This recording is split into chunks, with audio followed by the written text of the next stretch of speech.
YouTube? Welcome back. This is the Allegheny Northern in N scale, and today we're going to do another in the how-to series, but this is going to be a topic we've covered before, but the channel's grown enough that I think it's worthwhile repeating, and that is getting your layout ready for the holidays. And why the holidays? Well, if you're like me, the holidays are when people come over to visit, and when somebody knows that you are the train guy, well, you are expected to have trains. So whether it's young or old, your guests are going to want to see your trains. And it's very easy to get lost in all of the things that you need to do to get ready for the holidays and just stuff you want to get done on the layout. And well, you might not be thinking about what is the most important thing that you might need to get done on the layout before guests arrive. So let's talk about a few of those things now, and you can enjoy watching Amtrak and Norfolk Southern pass each other here on the layout while we get started on the important stuff.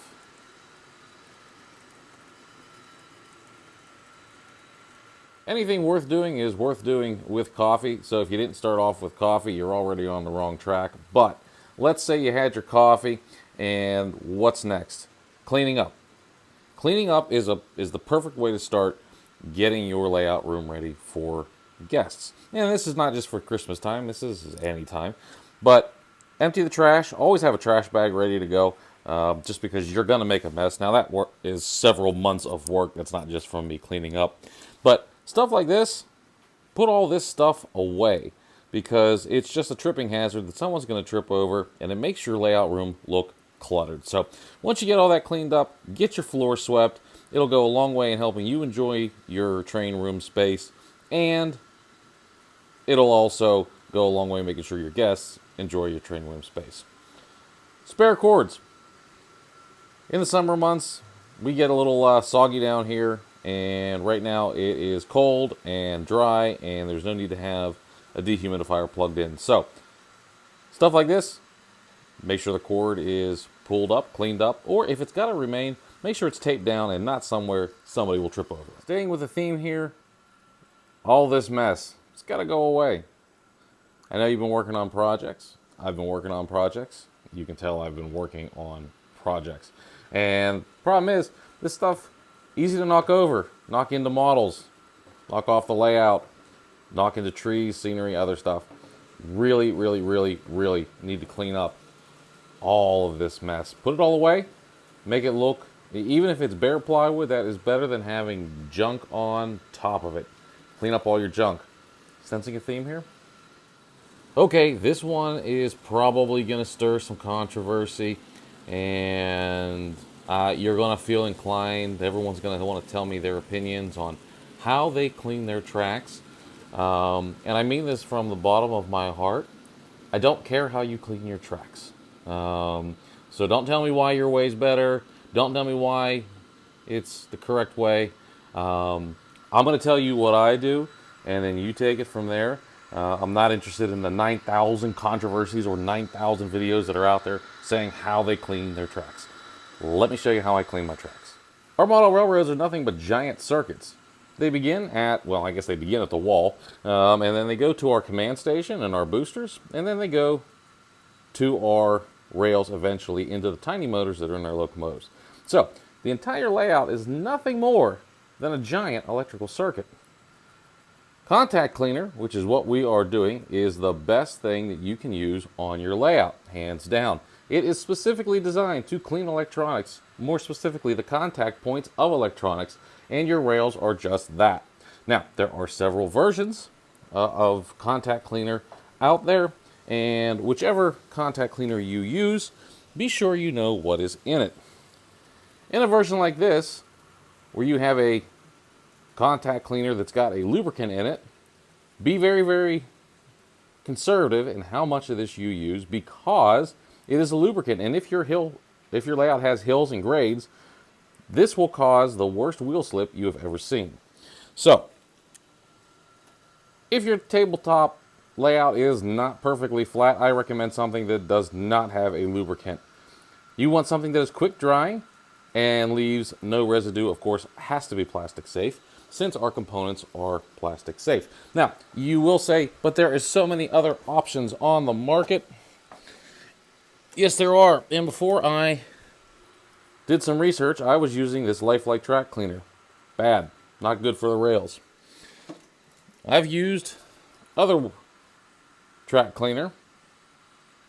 Once again, you got to take a look at it, see what it is. I was having tons of issues with my layout and with connectivity. I can tell you right now, I clean my layout once a year. It is every December. My layout gets a good track cleaning. And when I go from point to point all the way around the layout, the pads usually look like about that. That's about a year's worth of dust and grime and just crap on the layout. Now, if I need to get in there and get a little more scrub on it, most of you, sorry for spinning you around there, will probably reach for one of these little guys. And we're just walking the layout here. But most of you will probably reach for one of these bright boys. And don't do it. You can see mine's well loved. Once again, that dates back to a bygone era where I didn't quite know what I was doing. But bright boys are bad for your rails. They put little micro divots in it that'll fill up with dirt and gunk and cause more arcing between the wheels and the rails, and you are going to have a bad time. So what I do, once a year I clean my layout with the contact cleaner, and I spend the rest of the year not worrying one iota about the rails. Now, the caveat to that is sometimes I do get stuff on my rails while I'm working on the layout. That requires a bit of a spot cleaning, but everything else doesn't see a cleaning cloth for the rest of the year. So that's why when I tell you I don't necessarily care how you clean your rails, because mine got it down to cleaning once a year, and I'm quite happy with that.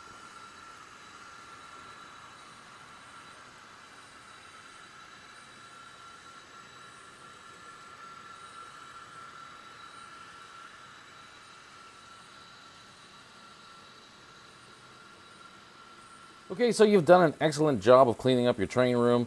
You've done an excellent job of cleaning up your rails, and your trains are running beautifully. So what is next? Because you still got about 3 to 4 weeks before guests start arriving. Well, you've got 3 or 4 weeks to finish up any projects you want to get done.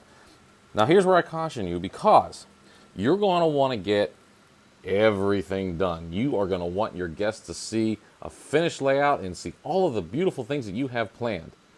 So are you going to build 1, 2 model kits here, scenic this whole thing, get all the people, get all the cars, street lights, signs?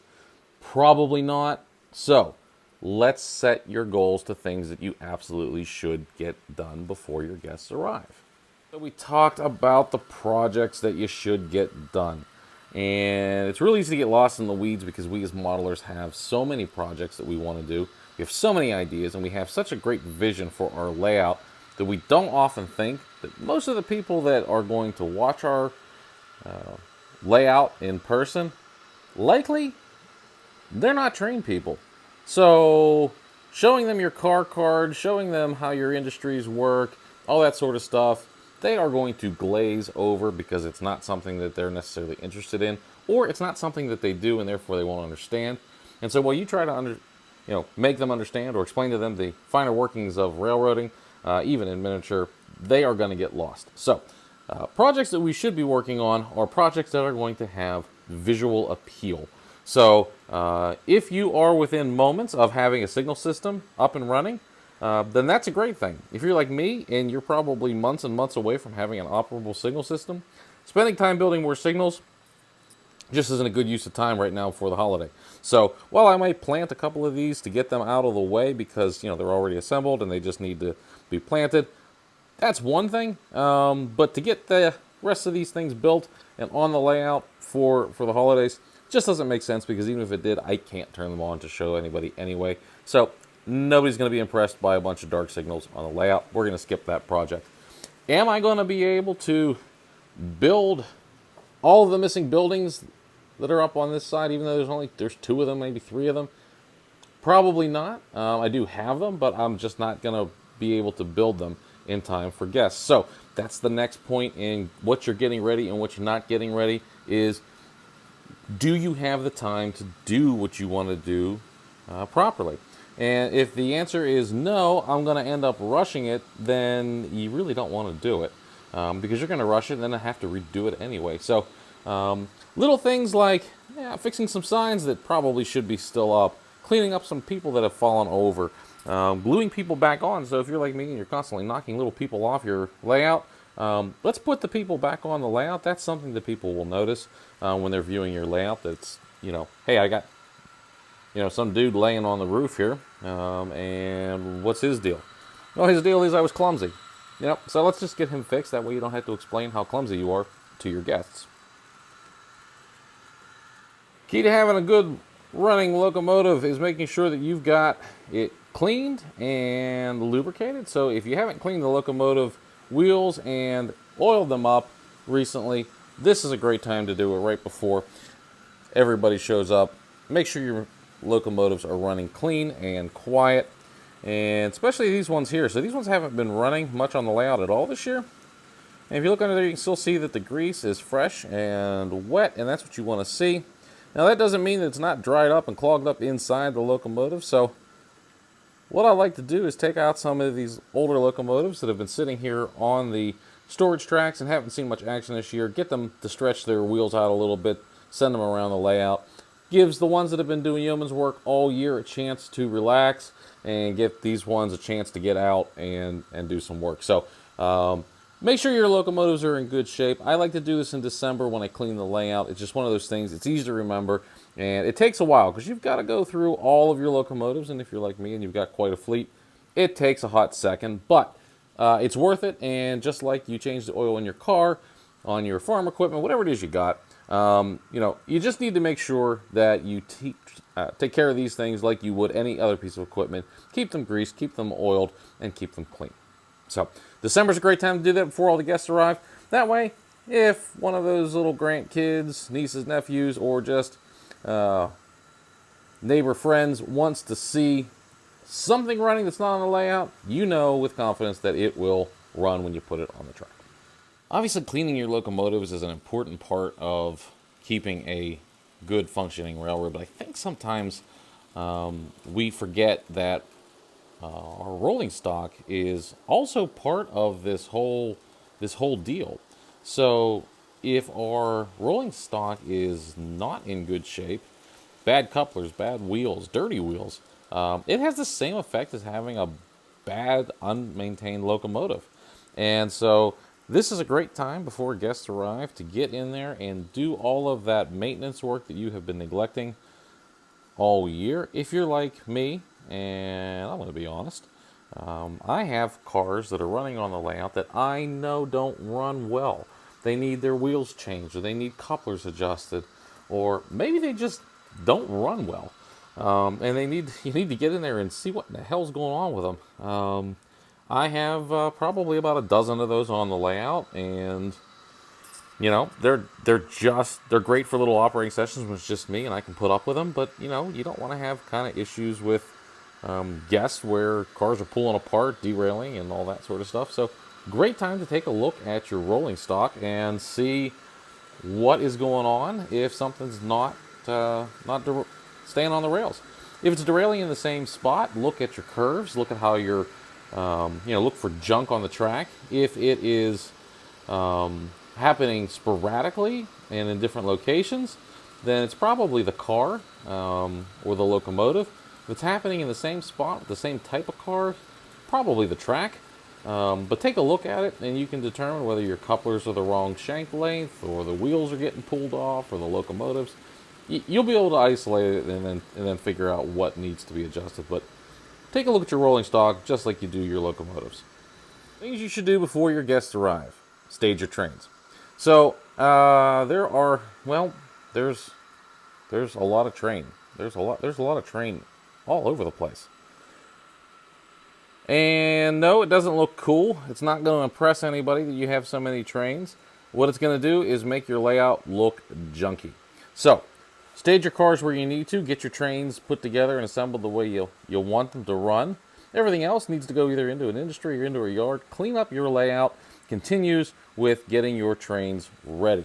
Now, not only do you want to get your trains ready, but you want them running just like this. You don't want to have to worry about intervention with them, and you don't want to have to get involved with re-railing trains, or at least as little as possible during an open house, because let's face it, derails will happen. But our goal here is to minimize derails, minimize the clutter, and make the layout look presentable. So, get your trains staged, get them assembled the way you want to run them for your open house, and then test them. Test them, test them, test them. Run them forwards, backwards, every which way you need to make sure that they are going to run flawlessly. Because if they are stuttering now, they are definitely going to stutter on the day you are trying to show it to guests, and that is not going to present well. So get your trains up and running, and don't try to get fancy. I've tried to do this before, and it doesn't work. So if your train requires 3 locomotives, make sure you give it 3 locomotives. If it requires 6, make sure it has 6. Distributed power, whatever your train needs to keep moving, make sure your train has. Because if it doesn't run well in testing, it won't run well when you get onto the actual layout. Now, you may have noticed this train had stuttered here before. I knew it wasn't the track. Obviously, I just cleaned the track. It was something with the locomotive. I'm probably going to run this series of locomotives because that is a rare event that happens with that train. But want to make sure that these things are ready to rock and roll before your guests arrive, and that you can just turn them on, let them run, and not have to worry about it. Okay, and this is probably the most important thing to do for getting ready for the holiday, and that is to be mindful that the holidays are about family and they are about friends. And I think a lot of us in the last couple of years have really lost sight of what's important around the holiday times, and just in general, not just holidays, but maybe in life as it is. And the importance of that is the close ties that you share with your family and with your friends. And hopefully model railroading is something that you guys can use to bond over and to share some laughs, some jokes, and some stories. And the most important thing is to remember that this is a hobby and we're all here to have fun. And so if you get a chance to give the little ones or somebody who's maybe not always at your house the chance to run the throttle, show them what to do, let them run the throttle. Be mindful of their skill level and their age level. So maybe have a train that's not your favorite on the layout that they can take out for a spin, just so that they stay interested in what you're doing, and then they'll feel included as well. And then, who knows, that might start somebody new into the hobby, and that's what this thing is really all about. So, while we're down here playing with our trains, and I know I'm probably about a month early, but not all of you will see this right before Christmas. Some of you will see it after. I'm going to go ahead now and wish you a Merry Christmas and a Happy New Year. I plan to get at least 1 or 2 more videos out before the holidays, maybe one right around the holidays, which one of them is going to be an operations video, which I haven't done a lot of. But since I've been spending so much time playing with trains, I figured, well, I might as well show you what I've been doing down here as I try to develop a little more formal operating scheme. So that will be coming up here next. Until then, everybody have fun modeling and enjoy all the family and friends time that is coming up.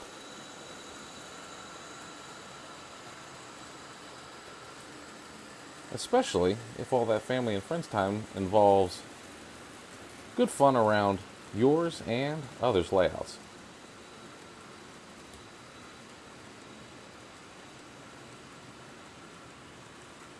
And working a dinosaur too if you can.